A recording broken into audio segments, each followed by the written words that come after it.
Welcome, everybody. Today's live stream, Beyond the Build episode, designing for impactful digital experiences. Really fun topic today. Been looking forward to this one. Joined by BlueModus's own Calvin Chopp, UX design lead. Thanks for joining us today, Calvin, to talk about this topic. Before we jump into it, do you want to introduce yourself a little bit to the audience? Yeah, I'd love to. Yep, appreciate it. Yep. So, like Justin said, my name's Calvin Chopp. I'm a UX design lead here at BlueModus. I've been in the design space for just about 20 years now at this point. Kind of got my start in more traditional design and communications and marketing, and that quickly evolved into web development and web design years after that, and just kind of naturally progressed into UX design. And yeah, I'm really excited to be here to kind of talk through some of these topics that we have today. It's gonna be great. Awesome. Yeah, thank you so much. Sure. So today's title, Designing for Impactful Digital Experiences, but then a little bit deeper than that in the kind of description, big idea, I think, that you kind of turned me on to when we were talking about this discussion, this idea of design-led innovation. Yeah. So, we work in technology, but I feel like a lot of the times, so much more than just technical decisions end up guiding the outcome of these projects.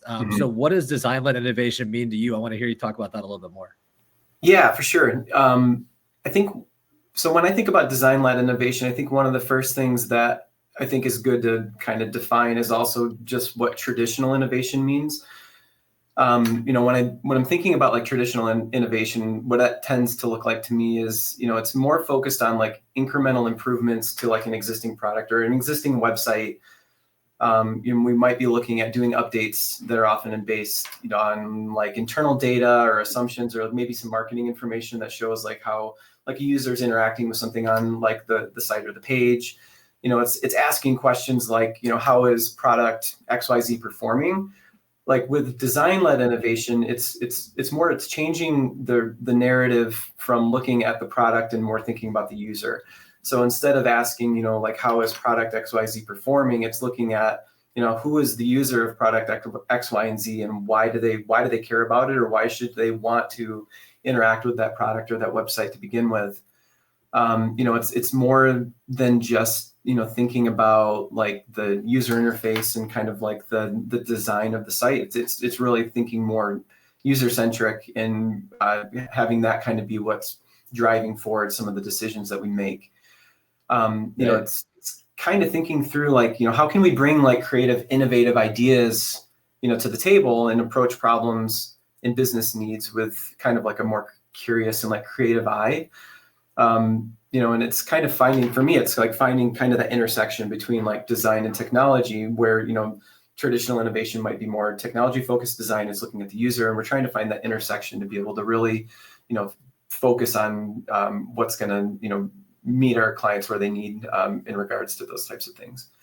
Right. No, that totally makes sense. So a few different kind of directions my mind goes off of that. Yeah. I guess the first one would be, do you think it's maybe fair to say then that compared to more traditional product mindset, like you were talking about, using analytics, kind of iteration on what we already have today, compared to what you're describing, is it a little bit more beyond just what happens when a user goes to the website, more of a holistic look at like what they're trying to do, what's going on in their life outside of the time they're spending with our solution? Is that kind of part of the mindset? Yeah, that's a great way of looking at it. It is more of like a holistic view of the product or the website, and trying to think through, really like what you said, like, how do we meet the users where they are through this product, and not just having it be, very rigid kind of metrics that are just driving those thoughts forward. Like we want to be able to, we want to make sure that we're looking at the user and ultimately what they're trying to do with the product, and meeting them there and having that be able to influence those decisions as well. Yeah. Because like when someone interacts with the website, that's a small piece of the overall journey that they led up to that moment and will follow after that moment. Like what are they trying to do right then that we as a technology and design team can make better for them to create a better experience, right? Yeah, 100%. Yeah, where are they coming from, and where are they entering our site at? A lot of times we focus a lot, and this is maybe getting a little off topic, so I won't go too far off. But a lot of times we focus a lot on like the homepage or like some of these like key landing pages, which are important. But understanding where these users are even coming in from, where's the traffic coming in from? How are we making sure that we're engaging with them appropriately based on those entry points and getting them ultimately where they are trying to go? Making sure that those questions are being asked, just so that we're focusing on the right questions to be able to come ultimately to the right outcomes. But right. Something else that maybe came to mind for me when you were describing it. Do you think it's fair to say that taking this mindset, or at least employing this mindset at different times throughout a project or the life cycle of a product, it allows you to be a little more aspirational, because you're not just limited to what the site does today. Like if you think about, okay, let's make all decisions based on our heat maps and where users are clicking on the site. Great. Data is awesome. But that means all decisions are limited to what we have today, maybe plus one, or tweaking one aspect of that, where sometimes maybe there's a need to take a step back and say, what if we're totally missing the mark for an entire segment of our users, right? So do you think that this mindset lets you be a little more, let's say, take bigger swings sometimes than limiting yourself to the analytics and the data? Yeah, for sure. I think one of the mistakes that I often see happen, in design specifically, not just on individual projects or anything like that, is when we're going through and creating a project, or when a project's done, or we have like layouts completed. We have a set of design artifacts, right? That might be a design system. It could be a set of layouts for the website, and ultimately that's a snapshot in time of what we understand as the product, as we understand it in that moment.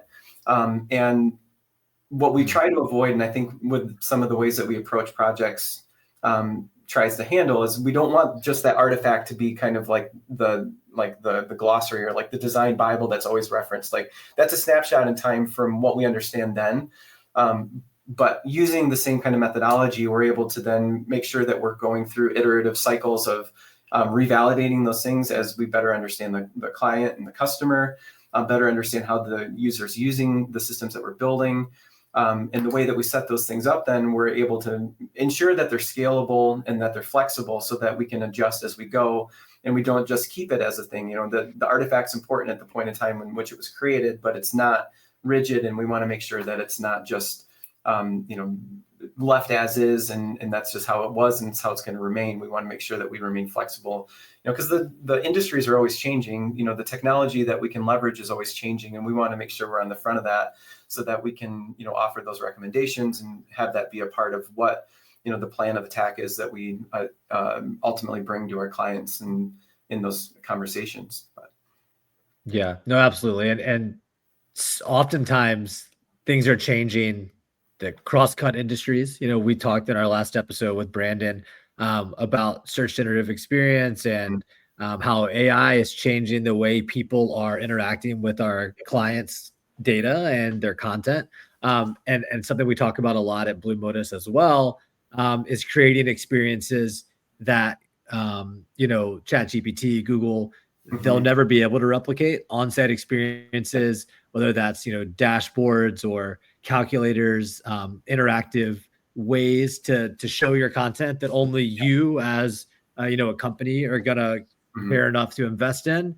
They're gonna keep people on your site, and then also meet them with kind of the outcomes they're actually looking for. Not the stuff that they can easily get elsewhere, but the stuff they're only going to get from you.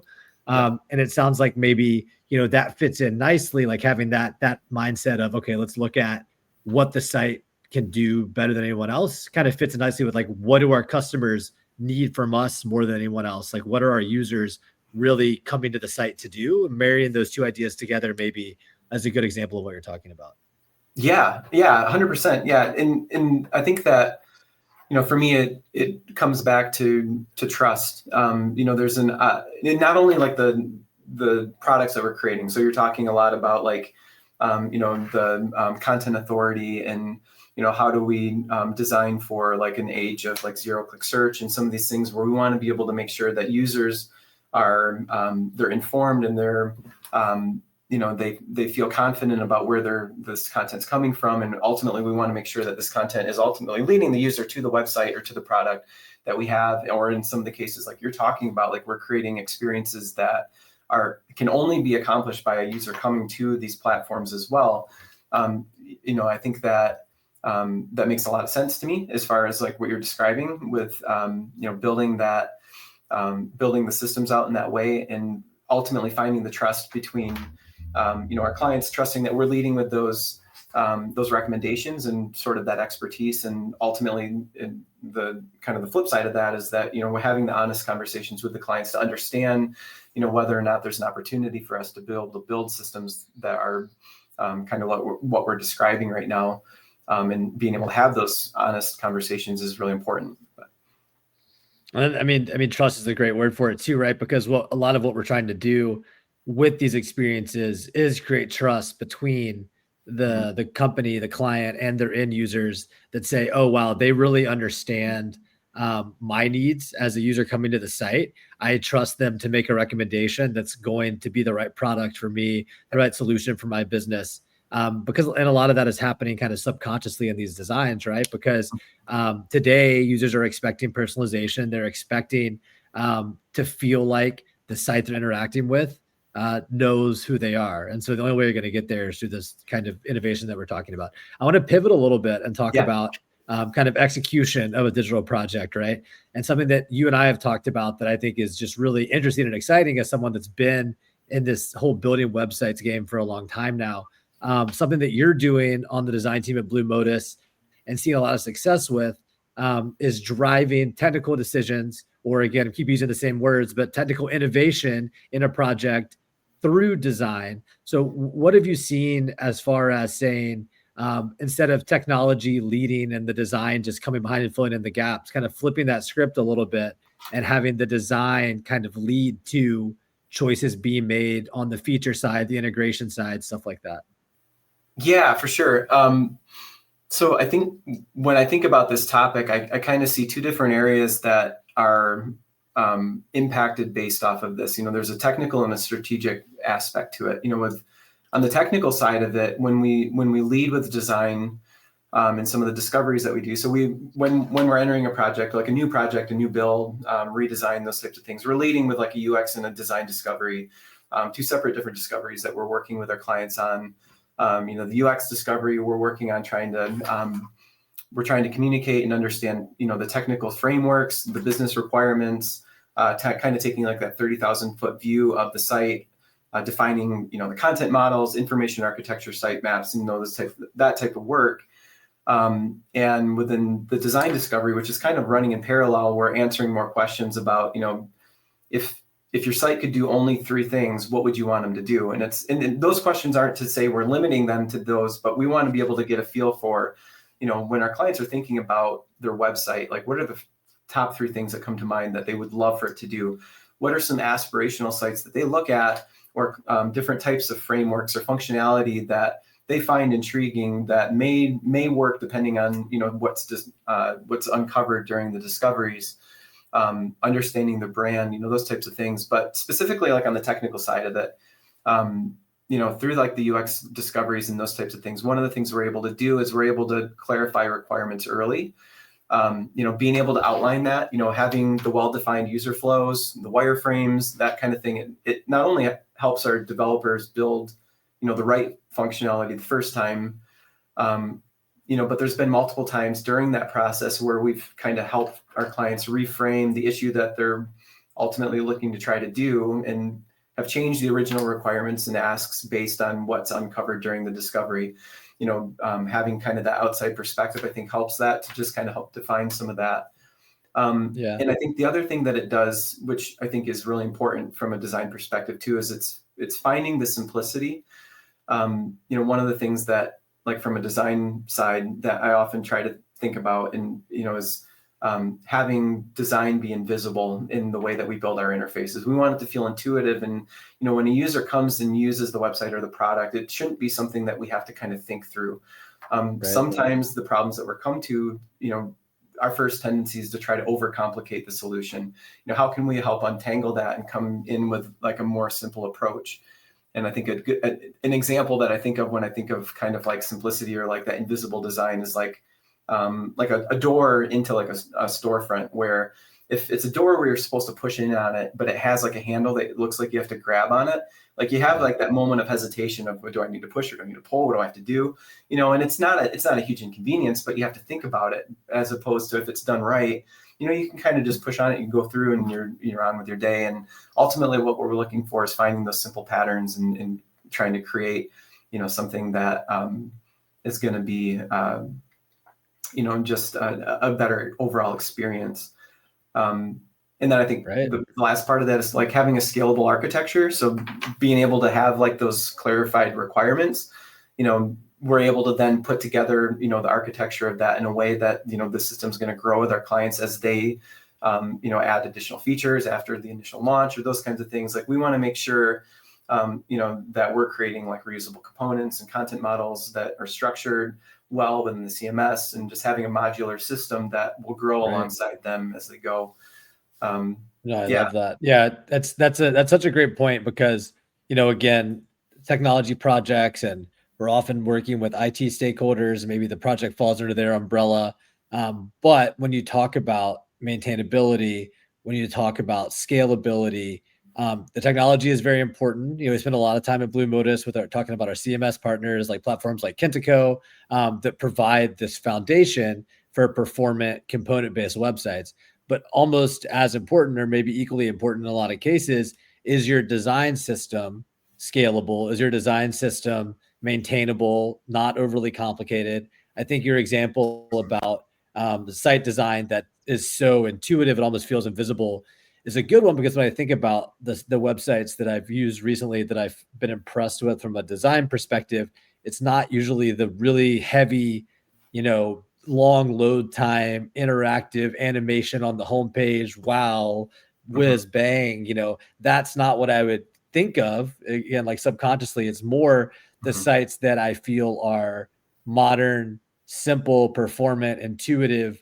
Those things all subconsciously, I think, resonate with us more than investing in some, again, really overweight, like traditional design, like heavily designed sites. Those just aren't really what users are looking for anymore, right? Yeah. So I think if you're trying to look for a solution that is going to grow with you, the design decisions become super important, right? Because those have to set you up for the future and start you off on a foot of kind of understanding your users and your site. Yep. Something else you said, Calvin, that I think always has stood out to me over the years, like having that outside perspective can be so valuable, especially in design. I feel like oftentimes, whether it's internal team at a company or they're working with an agency like BlueModus, the stakeholders come into a project with such a deep knowledge and a deep background of their website and their business. But going back to what we talked about at the beginning of this conversation, oftentimes that limits you, right? Because you're only thinking of the possible as what we have today. And having that outside perspective in design, it sounds like you're kind of saying the same things, oftentimes turns up a whole new way of thinking about the site, or a whole new way of thinking about your customer flow that maybe really resonates internally when you start talking about it. But you wouldn't have thought of it if you were really focused on, okay, we're upgrading from the site today to the site tomorrow. Let's just put our blinders on, get this project done. You kind of need to take a step back sometimes.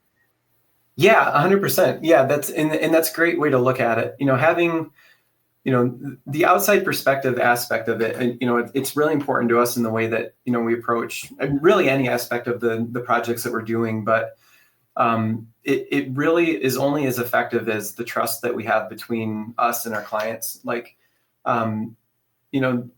the fact that we can go into a lot of these projects that we start, and we don't have to feel like we're just, taking tickets for work on something that the client's just asking to have done. It's more of an open conversation between, the stakeholders that we're working with, and them understanding that we're bringing a certain level of expertise and understanding of the things that we focus on. And this is broad sense, not just our design team. Yeah. Being able to bring that expertise to the table and leading with that recommendation, it takes time, and it takes intentionality, I think, to be able to make sure that we have that trust established. But ultimately, that's really what we're looking for, because we want to make sure, that we're doing the right thing the first time. And we want to make sure that we're understanding what those are, so we can help prioritize it and make sure it fits within, the scope of what they're trying to do. So I think on that Yeah. front, I'd love to hear you talk about experimentation Mhm. and proof of concept and stuff like that. Because Yeah. again, once you have a certain level of trust, it allows us to do some more interesting things when it comes to that design partnership, right? So what are we doing in those areas? Yeah, for sure. The proof of concept work that we've been able to do lately, I mean, it's super exciting for us internally. Like, it's exciting for us because it's letting us, it's giving us an opportunity to be able to kind of push the boundaries of things that we can do as a team and what we can produce.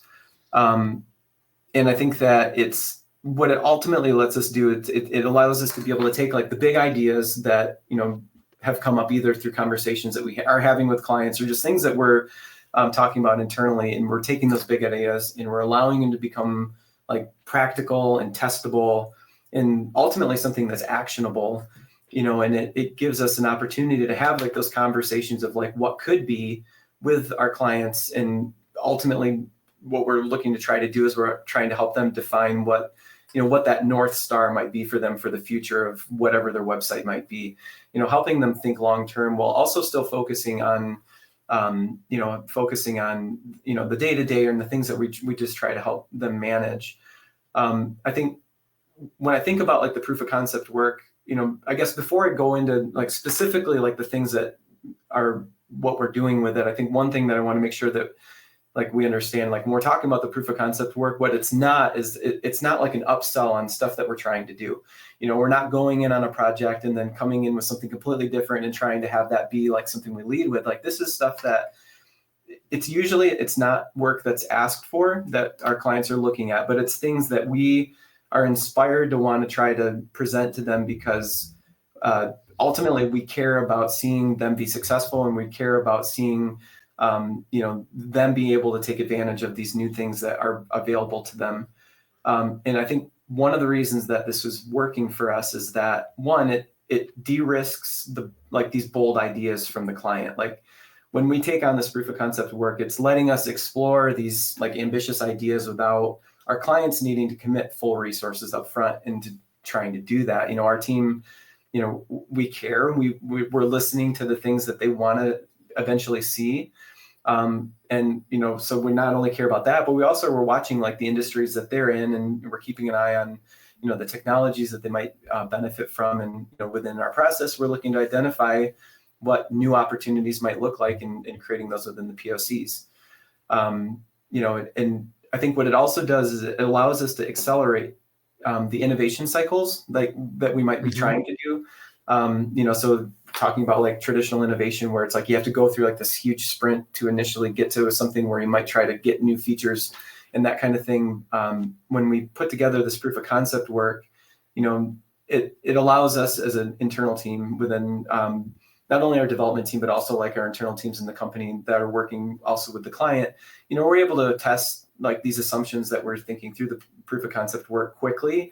And we're able to refine fast within the prototypes themselves and get something in front of the client Right. with like a clickable prototype that really lets us validate ideas quickly. And that's a great point, because like something that I love about design and the role that it plays in projects like ours is that it is kind of oftentimes the quickest win or the quickest tangible thing you can get in front of stakeholders to get the buy-in for bigger investments of time and resources, right? So like, I think a great example that stands out for me is I've seen a lot of POCs that the design team has been working on for our clients in the last few months that have to do with how do we deploy some of this new AI function in a functionality in a way that meets the user's needs and fits the client's business, right? So maybe, a specific type of dashboard tailored towards the long form content that this client has a ton of, that they know that their members, their customers need to access, but maybe don't have time to read a 100-page PDF. Okay, so obviously the functionality there, we're going to need to do some work on the back end, but way before that, we can give you an idea of here's what we're thinking, here's what it would look like, so that you can internally, as the client, say, oh, that would be awesome. That does make a lot of sense. Here's something I can show my boss. Here's something I can show my executive board so that they understand the vision and get excited about investing the time in, let's say, the behind the scenes AI functionality that's going to power all of it, right? So these POCs can be an awesome way to say, here's an idea in a way that can be shared and kind of passed around. Do you guys see the vision? Are you excited about this? If so, let's keep going. Let's drive that, innovation from there, right? Yeah, 100%. Yeah, I think that often the way that like we talk about like the POCs is it gives us a box to think outside of. Like it gives us like that, like you said, like it's like that. Yeah. It's that communication piece that lets us start to think about what could be, and especially like you mentioned like some of the AI functionality and the things that we're looking at integrating. I think one of my favorite parts about the POCs and the work that we do is when we get to present this to the client and go through this, watching their faces kind of light up at the possibilities and the what ifs and the, all of the things, and getting to the end of these conversations and, having the question be asked to us of, this is awesome. How long is it until something like this is even possible? And being able to answer and be like, we're already doing this. Like, it's not maybe what we're seeing in the market. Like, we're truly like in a space where we're able to invent things that we haven't seen done. But we have teams that are doing it, and being able to let them know, like, this is not just like a pie in the sky idea. Like, these are things that we can bring to market that aren't being done, that use AI in like a sensible, ethical way that, it is only, it's using your content, it's meeting your users in ways that are more than just like, maybe like a chatbot or those types of things. Those are really exciting conversations and things that we love getting in front of people. But yeah, I think you're definitely speaking to maybe what's always been my favorite thing about the agency space. And when I think for clients working with an agency like BlueModus or a similar agency, really the biggest value add is this net effect of benefiting from what's happening in other industries and other clients. So to your point, Calvin, like we're able to bring ideas to the table, oftentimes through design and through, proof of concepts that, yes, maybe no one has done it yet in your industry, in your direct competitor space, but we have tangible examples from other industries, other clients where maybe, every industry is on its own track when it comes to adopting new design practices, AI, all that stuff.